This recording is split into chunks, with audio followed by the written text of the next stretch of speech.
Gisela Cindy Sulistianingrum atau yang dikenal dengan Gisela Cindy adalah aktris, YouTuber, dan penyanyi Indonesia. Artis satu ini dikenal dengan perannya sebagai tokoh antagonis dalam sinetron yang dibintanginya. Lama tak terdengar kabarnya, ternyata kini Gisela Cindy sudah meninggalkan dunia hiburan yang membesarkan namanya. Setelah menetapkan kuliah di luar negeri dan lulus di sana, adik Gracia Indri itu memutuskan untuk menetap dan bekerja di Kanada. Lalu, apa saja kegiatannya saat ini? Berikut informasinya.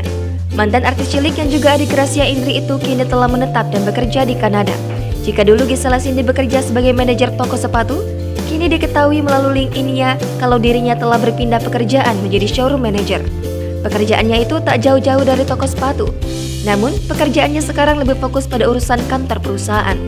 Setiap harinya sebelum jam 10 pagi, ia sudah menyiapkan banyak hal di kantornya. Gisela Cindy tampak sangat menikmati hari-harinya tinggal di sana.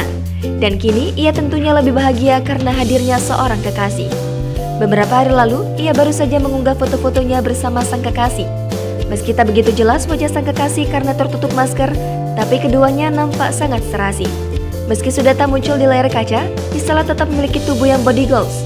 Ia juga tetap tampil cantik di setiap foto yang diunggahnya. Wajahnya tak berbeda jauh dengan dulu, Gisela tetap cantik dan menawan. Gisela Cindy Sulistianingrum memiliki akun Instagram bernama @giselacindy12. Instagramnya itu sudah diikuti sebanyak 597.000 pengguna. Gisela tergolong aktif mengunggah potret dirinya serta kegiatan-kegiatan yang sedang ia lakukan, baik itu lewat Instastory maupun feed Instagram. Nah, itulah kabar terbaru Gisela Cindy. Semoga sehat dan bahagia selalu Gisela. Jangan lupa subscribe, share, komen, dan like ya.